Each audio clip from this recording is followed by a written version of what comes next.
So, just kind of like I wanted to touch upon this question. You kind of said, around the whole CNBC thing, right? You said, it didn't really have a community. It felt like the speakers or the audience, they were all just kind of like outsiders, kind of looking in. Hmm? What did you mean by that? Like, what did you mean by like CNBC doesn't have a community versus like right now, I guess like Banter, like obviously you guys do have a community. Like, how do you define that? And like how do you like other than this free thing, like how do you generate that like kind of like feel? Mm. So CNBC is very cold.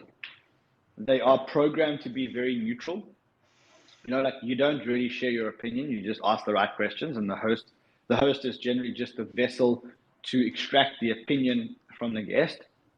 And Mm. so, if I were to say to you, and I love these people, but if I were to say to you, what is Melissa Lee's opinion on fast money about a certain topic, you would sit back and think, actually, I don't know. And if I would say to you, are you part of the CNBC community? You're like, well, you're not on the CNBC Telegram group, and you're certainly not on their Discord, and you're certainly not going to reach out for them if you need any help or advice in crypto. So then what are they? They are what I call old school media. And what old school media does is they do their best to just present, the facts in inverted commas without digging too deep, and always with some kind of political bias, or usually with some kind of political bias. And Mm. ultimately, if I said to you, Gollum, are you part of the CNBC or CNN community?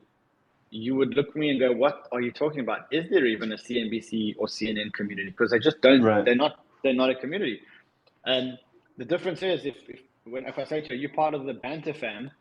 Like, yeah, a lot of people are part of the Banter fam. They rock up every day. They meet us in the Discord. They're on our Telegram groups. They follow us Okay, on okay. Twitter. They meet us around the world in meetups. And so we feel like we're a family, and we're all in this complicated, highly volatile world, but we're in Right. it together, and we make and we lose together. And, we celebrate successes together, and we learn from losses together. And that's pretty much like the difference between a, CNBC and a Banter.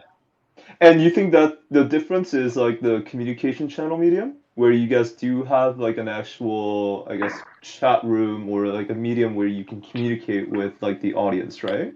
Do you think that's The the difference is difference? on the difference is that we know we don't report the news from a neutral source.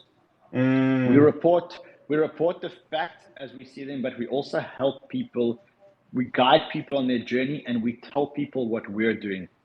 Now that's a big difference. Like most CNBC, CNN, Bloomberg, if I say to you, what is the host doing? Are they taking a position here? You would go, I actually have no idea. And the difference is that we are very open and honest and transparent in what we do, and we take positions. And I'll give you like when I was long in Luna, I told the community I was long in Luna, and when I was overexposed to Luna, I told the yeah, community I you was got a overexposed lot to of heat Luna. for that. Yeah, but that's me. That's the reality show. So what we say is, look, we learn about crypto banter. The reason why we think crypto banter works is because crypto banter is not a scripted show; it's a crypto reality show. And when I say a crypto reality show, we learn about crypto all day long. We're about 65 people in the business, and all day long, we're all learning about crypto. And then for 1 or 2 hours a day, each of us teach what we learned that day and what we're doing about it. And so the community kind of knows our story, and they tune in to what we call a crypto reality show. So they really tune in to learn about the crypto reality show.